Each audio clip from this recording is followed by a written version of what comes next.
बीडमध्ये आयोजित एका कार्यक्रमात सारिका क्षीरसागर यांनी महिलांच्या राजकीय सक्षमीकरणाबाबत महत्त्वपूर्ण वक्तव्य केले। महिलांना आरक्षण का हवं या प्रश्नावर बोलताना त्यांनी आपली भूमिका स्पष्टपणे मांडली। सारिका क्षीरसागर म्हणाले की देशाच्या विकासात महिलांचा मोठा वाटा आहे। घर, समाज आणि विविध क्षेत्रांमध्ये महिलांनी आपली क्षमता सिद्ध केली असली तरी राजकीय निर्णय प्रक्रियेत त्यांचे प्रतिनिधित्व अजूनही कमी आहे। त्यामुळे महिलांना संधी मिळावी आणि त्यांचा आवाज प्रभावीपणे पोहोचावा यासाठी महिलांना राजकीय आरक्षण आवश्यक असल्याचं त्यांनी सांगितलंय। त्यांनी सांगितलंय की नारी शक्ती विधेयक हे महिलांच्या सक्षमीकरणासाठी महत्त्वाचं पाऊल आहे। आरक्षणामुळे महिलांना राजकारणात अधिक संधी मिळेल आणि त्या समाजातील विविध प्रश्न अधिक प्रभावीपणे मांडू शकतील।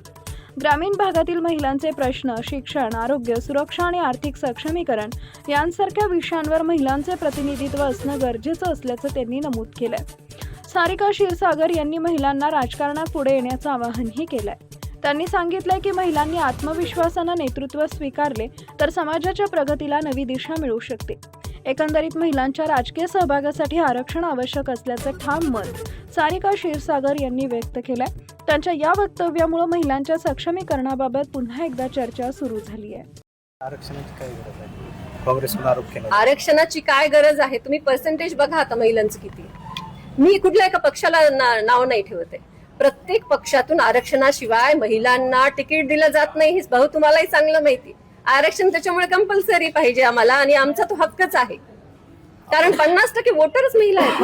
आपण जर पाहिलं तर काँग्रेसकडून अशी टीका होती की महिला आरक्षणाच्या आडून भाजपाचा मतदारसंघ विभाजनाचा डाव होता आणि तो आम्ही उलटवून लावलाय असा दावा काँग्रेस करते। खोटे, हे सगळं खोटे। खोटं याच्यासाठी मी म्हणते, याचं क्रेडिट भारतीय जनता पार्टी आणि संयुतीच्या सरकारांना, वरती जे एनडीएचं सरकार आहे त्याला मिळालं असतं, हे फक्त त्यांना बघवत नाही। आणि जे तुम्ही म्हणताय मतदारसंघ विभागणे, डिलिमिटेशनचा जो कायदा आहे, डिलिमिटेशन करायचं की नाही हे 2023 लाच पंतप्रधान मोदीजींनी संसदेत मांडलं होतं आणि तेव्हा याच विरोधकांनी त्यांना सपोर्ट केला होता। आणि डिलिमिटेशनमुळे कुठल्याच साऊथ इंडिया असो किंवा नॉर्थ इंडियाच्या कुठल्याच लोकांवर अन्याय होणार नाही।